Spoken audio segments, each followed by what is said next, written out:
الحمد لله نحمده ونستعينه ونستغفره ونؤمن به ونتوكل عليه ونعوذ بالله من شرور أنفسنا ومن سيئات أعمالنا من يهده الله فلا مضل له ومن يضلله فلا هادي له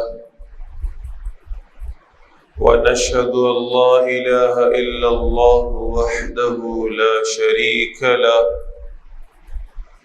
ونشهد أن سيدنا محمدا عبده ورسوله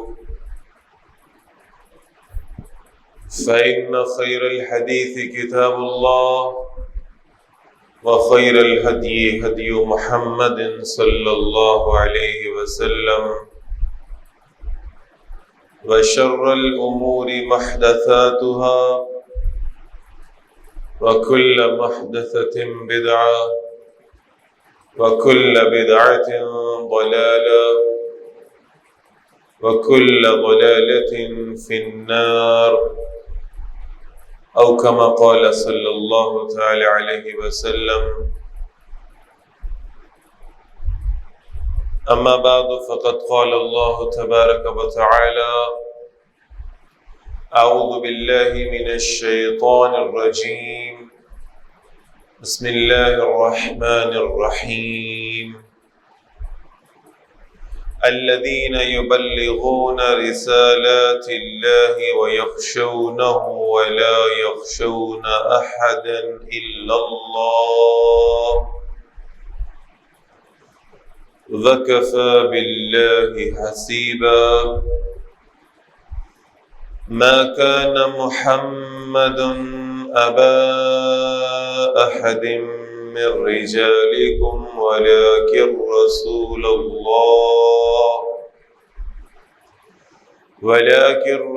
الله وخاتم النبيين وكان الله بكل شيء عليما. صدق الله العظيم.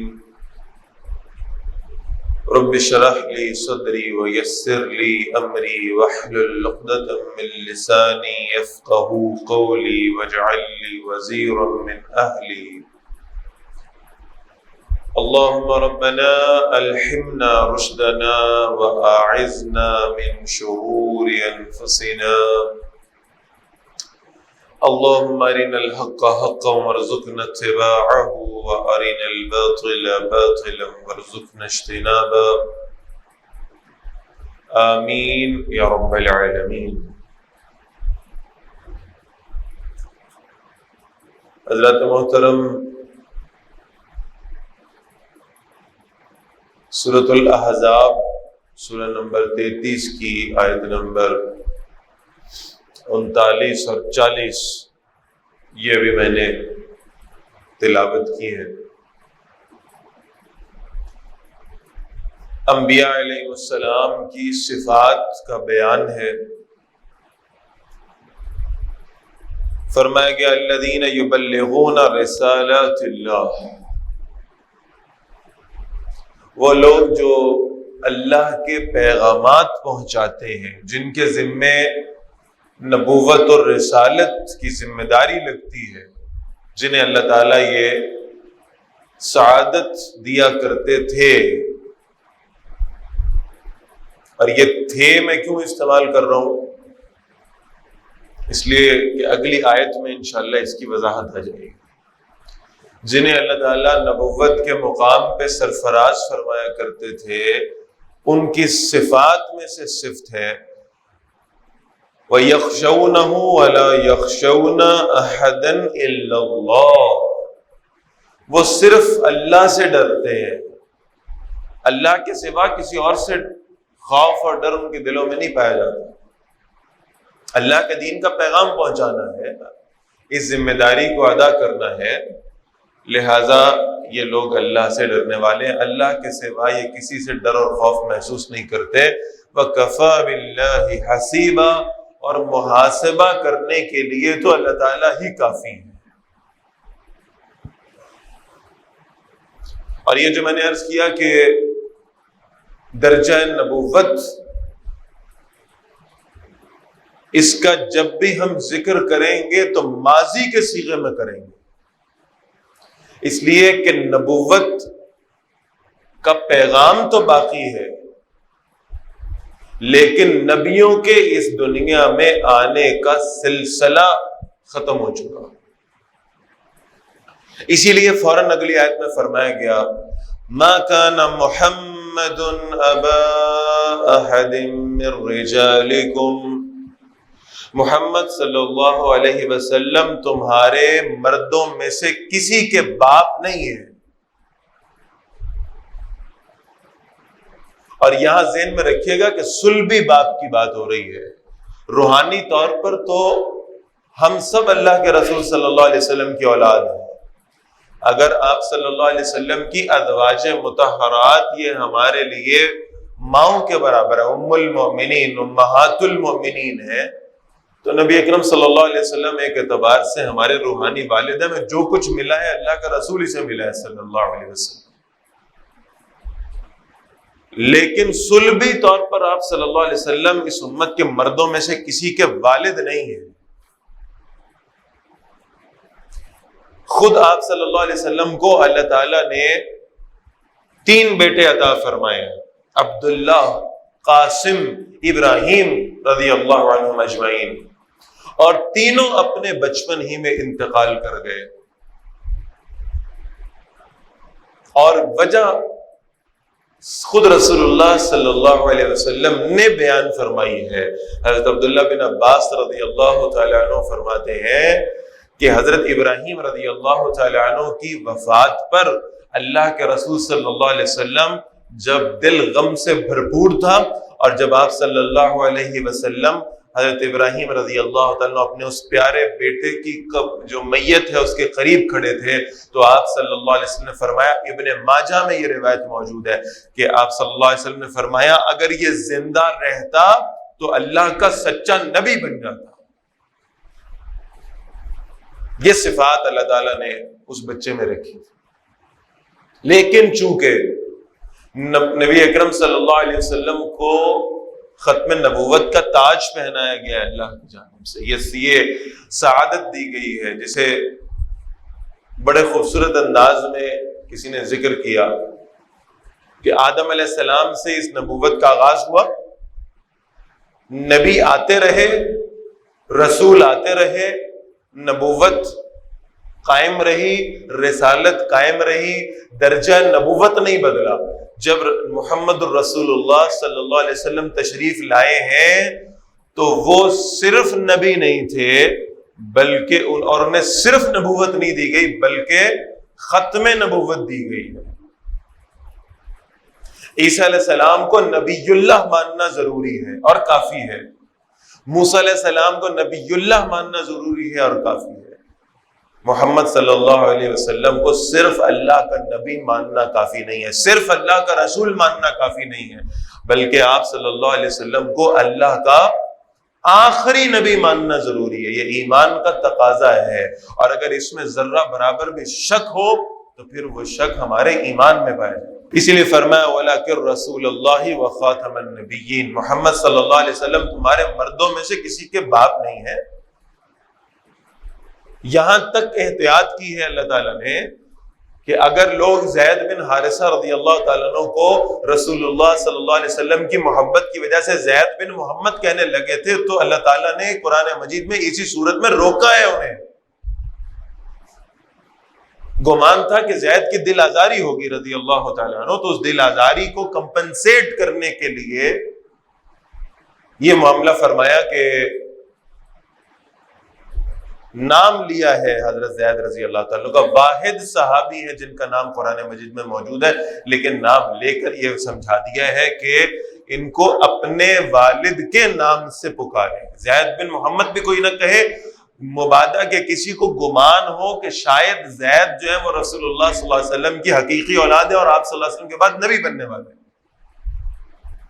اتنی احتیاط ہے۔ کسی طور یہ گمان بھی نہیں ہونا چاہیے کہ رسول اللہ صلی اللہ علیہ وسلم کے بعد کوئی نبی دنیا میں آ سکتا ہے. کسی شکل میں نہیں آ سکتا, کسی صورت میں نہیں آ سکتا. کسی ذلی بروزی نبی کی ہمارے ہاں کوئی گنجائش نہیں ہے. اسی لیے فرمایا گیا وخاتم النبیین, اور نبی اکرم صلی اللہ علیہ وسلم نبیوں کی مہر ہے, نبیوں کی سیل ہے. آپ کے بعد اب رہتی دنیا تک کوئی نبی نہیں آئے گا. علماء نے اس پہ بڑی محنت کی. ہم تو عام طور پر یہ جانتے ہیں کہ یہ ختم نبوت پر یہ قرآن مجید میں یہ آیت موجود ہے, سورہ احزاب کی آیت نمبر 40. میں یہ کہتا ہوں کہ سینکڑوں آیتیں قرآن مجید میں ایسی ہیں جو رسول اللہ صلی اللہ علیہ وسلم کی ختم نبوت پہ دلیل دیتی ہیں.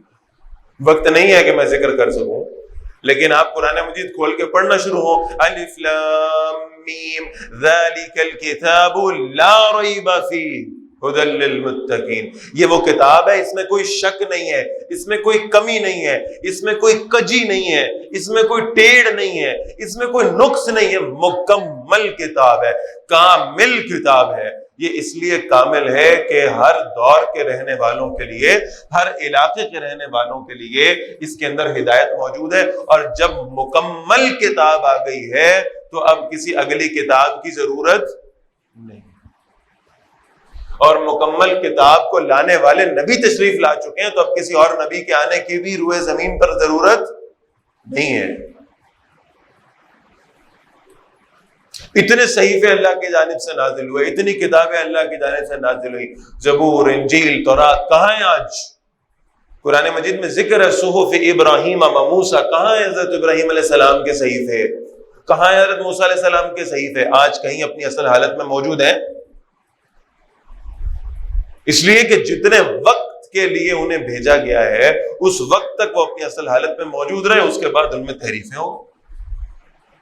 اور قرآن مجید کے بارے میں اللہ فرماتے ہیں اِنَّا نَحْنُ نَزَّلْنَا الذِّكْرَ وَإِنَّا لَهُ لَحَافِظُونَ, ہم نے نازل کیا, ہم ہی حفاظت کریں گے اس کی. اور حفاظت تب کی جاتی ہے جب اس پر عمل کرنے کو ضروری قرار دے دیا جائے. قیامت تک قرآن کی حفاظت اس لیے ہے کہ قیامت تک قرآن کے بعد کوئی کتاب نہیں آنی, محمد صلی اللہ علیہ وسلم کے بعد کوئی نبی نہیں آنا. اسی بات کو اللہ کے رسول صلی اللہ علیہ وسلم نے اپنی احادیث میں بھی واضح فرمایا. آپ صلی اللہ علیہ وسلم فرماتے ہیں لوگوں اگر تم ایک عمارت کو دیکھو اور وہ عمارت ایسی ہو کہ بالکل مکمل عمارت ہے, بن چکی ہے, بڑی خوبصورت بنائی گئی ہے, لیکن اس کے اندر ایک اینٹ کی جگہ خالی ہے, صرف پوری عمارت بن گئی, تیار ہو گئی, ایک اینٹ کی جگہ خالی چھوڑ دی گئی. دیکھنے والا دیکھے گا, اس عمارت کے حسن کی تعریف کرے گا, لیکن ساتھ ہی یہ جملہ کہے گا کہ اتنے پیسے لگا لیے, اتنی محنت کر لی, کیا تھا جو یہ ایک اینٹ بھی اس میں لگا دیتے. اور اگر یہ ایک اینٹ لگ جاتی تو یہ محل مکمل ہو جاتا, یہ عمارت مکمل ہو جاتی, خوبصورت ہو جاتی, اس میں کوئی کمی باقی نہ رہتی. پھر ہم کہہ سکتے تھے کہ اب اس میں مزید کسی کام کی کوئی گنجائش باقی نہیں.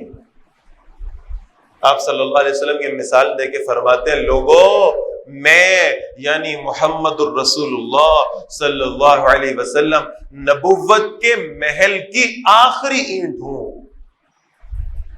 اب اس نبوت کی عمارت میں کسی اور نبی کی کوئی گنجائش نہیں ہے. اسی طرح اللہ کے رسول نے فرمایا صلی اللہ علیہ وسلم لو کان بعدی نبی لکان عمر, اگر میرے بعد نبوت کا کوئی سب سے بڑا حقدار تھا, کوئی ایسا شخص اگر نبوت آگے چلنی ہوتی, بالفرض چلنی ہوتی, بالفرض چلنی ہوتی, تو اس کائنات میں وہ شخص جو سب سے زیادہ نبی ہونے کا حقدار ہوتا لکان عمر, فرمایا وہ سیدنا عمر ابن خطاب رضی اللہ تعالی عنہ. اور اگر حضرت عمر رضی اللہ تعالیٰ عنہ نبی نہیں ہے, اور یقیناً نہیں ہے, اور نبوت ان کو نہیں ملی, تو پھر ان کے بعد آنے والا تو کوئی اور اتنا حقدار بھی نہیں ہے جسے نبوت مل سکے اور جو نبوت کا دعویٰ کر سکے. فرمایا لو کان بعدی نبی لکان عمر وانا خاتم النبیین لا نبی بعدی، میرے بعد کوئی نبی آنا ہوتا تو وہ عمر ہوتا رضی اللہ تعالیٰ عنہ، لیکن میں نبیوں کا خاتم ہوں اور میرے بعد کوئی نبی آنے والا نہیں۔ دعویٰ کرنے والے ضرور ہوں گے، دعویٰ کرنے والے ضرور ہوں گے۔ اللہ کے رسول نے فرمایا صلی اللہ علیہ وسلم ثلاثون دجالون کذابون، 30 لوگ ہوں گے میرے بعد آئیں گے، دجال بھی ہوں گے، کذاب بھی ہوں گے، کلہم یزعم انہ نبی اللہ، ہم میں سے ہر ایک یہ گمان رکھے گا کہ وہ اللہ کا نبی ہے، وانا خاتم النبیین لا نبی بعدی، لیکن میں نبیوں کا خاتم ہوں، میرے بعد کوئی نبی آنے والا نہیں، صلی اللہ علیہ وسلم۔ تو یہ لوگ آتے رہے ہیں، اللہ کا رسول صلی اللہ علیہ وسلم کی زندگی میں لوگوں نے نبوت کے دعوے کیے ہیں۔ اسود انسی جو ہے وہ یمن میں موجود تھا، مسیلمہ کذاب کا واقعہ تو خیر بہت لمبی بات ہو جائے گی، جنگ یمامہ کے حوالے سے انشاءاللہ اگر اللہ نے موقع دیا تو اگلے جمعے میں عرض کروں گا۔ اسود انسی کا معاملہ یہ تھا کہ یمن میں رہا کرتا تھا، اس نے وہاں رہتے ہوئے نبی ہونے کا دعویٰ کیا، اور اس اسود انسی نے رسول اللہ صلی اللہ علیہ وسلم کے ایک صحابی کو گرفتار کیا، زریب بن کلیب رضی اللہ تعالیٰ عنہ، اور ان سے پوچھنے لگا کہ کیا آپ مجھے نبی مانتے ہیں؟ انہوں نے کہا میں اس کا انکار کرتا ہوں، میں رسول اللہ صلی اللہ علیہ وسلم کو خاتم النبیین مانتا ہوں۔ زریب بن کلیب رضی اللہ تعالیٰ عنہ کو شہید کیا گیا ہے اس پاداش میں، جان دے دی لیکن مانے نہیں، اور پھر اس اسود انسی کو وہیں پر یمن میں ہی قتل کیا گیا ہے۔ یہی معاملہ مسیلمہ کذاب کے ساتھ بھی تھا، اس نے نبی ہونے کا دعویٰ کیا۔ آپ ختم نبوت کی اہمیت کا اندازہ لگائیے، یہ مسیلمہ جو ہے نا کذاب، یہ اپنے قبیلے کی، اس کو بہت بڑی حمایت حاصل تھی جنگ یمامہ میں۔ اتنی روایات بھی ملتی ہیں کہ 1,12,000 لوگ اس کے ساتھ میدان جنگ میں کھڑے ہوئے تھے، تو آپ اندازہ کریں اس پر ایمان لانے والے بدبخت کتنے ہوں گے۔ بہت بڑی حمایت حاصل تھی اس کو۔ یہ اپنے قبیلے کے کچھ لوگوں کو، بنو حنیفہ اس کا قبیلہ تھا، اس قبیلے کے کچھ لوگوں کو لے کر رسول اللہ صلی اللہ علیہ وسلم کی خدمت میں آیا، اور آ کر کہنے لگا کہ میں نبی ہونے کا دعویٰ کر رہا ہوں اور لوگ مجھ پر ایمان بھی لے آئیں گے، میں آپ کو ایک آفر دینا چاہتا ہوں۔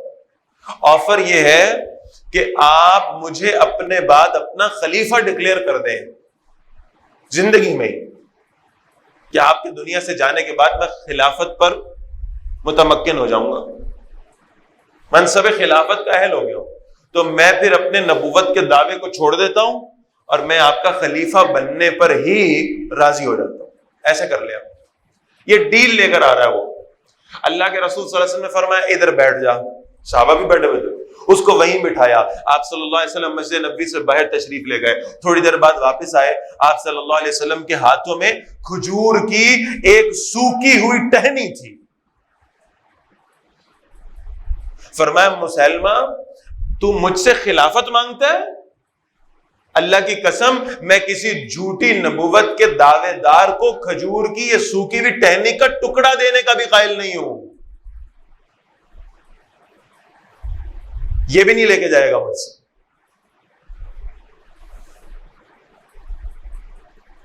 یہ واپس گیا ہے، اس نے نبوت کا دعویٰ کیا ہے، اس پر ہزاروں لاکھوں لوگ تھے جو اس پر ایمان لائے ہیں۔ اس نے ایک صحابی کو پکڑا، حضرت حارث رضی اللہ تعالیٰ عنہ، گرفتار کر لیا، مسیلمہ کے دربار میں لایا گیا۔ مسیلمہ نے سوال پوچھا، کیا تو محمد صلی اللہ علیہ وسلم کو اللہ کا رسول مانتا ہے؟ انہوں نے کہا جی بالکل مانتا ہوں۔ کیا تم مسیلمہ کو اللہ کا رسول مانتا ہے؟ آپ اس صحابی کے ایمان کا جذبہ چیک کریں۔ اس نے کہا مسیلمہ اتنی فضول اور بیہودہ بات ہے کہ نہ میرے کان اس بات کو سننے کو تیار ہے، نہ میری زبان اس کا جواب دینے کو جائز سمجھتی ہے کہ میں مسیلمہ کو نبی مانتا ہوں نہیں مانتا، نہ میرے کان سنیں گے نہ میری زبان جواب دے گی۔ اس نے کہا اس کا ایک ہاتھ کاٹ دو۔ صحابی رسول کا ہاتھ کاٹ دیا۔ اب اس نے پھر سوال کیا محمد صلی اللہ علیہ وسلم کو اللہ کا رسول مانتا ہے؟ انہوں نے کہا جی 100% مانتا ہوں۔ مسلمہ کو اللہ کا رسول مانتا ہے؟ کہا نہ سنتا ہوں نہ جواب دیتا ہوں۔ ہم تو ایسے شخص کو انسان سمجھنے سے احتیاط کرتے ہیں جو شخص رسول اللہ کے بعد صلی اللہ علیہ وسلم نبوت کا دعویٰ کر دیتا ہے۔ نبی ماننا تو بڑے دور کی بات ہے۔ نہیں جی آپ مہدی مان لیں، نہیں جی آپ مسیح موعود مان لیں، میں کہہ رہا ہوں ہم اس کو انسان نہیں سمجھتے۔ اس نے کہا اس صحابی کے پیر کاٹ دو، ایک پیر بھی کاٹ دیا،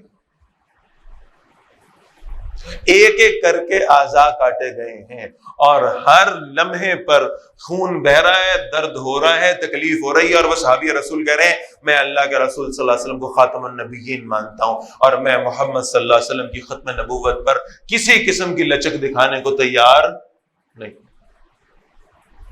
یہ ہے ایمان کا جذبہ اور یہ ہے رسول اللہ صلی اللہ علیہ وسلم کی ختم نبوت کی اہمیت ہمارے اکابر اور اسلاف کی نظروں میں۔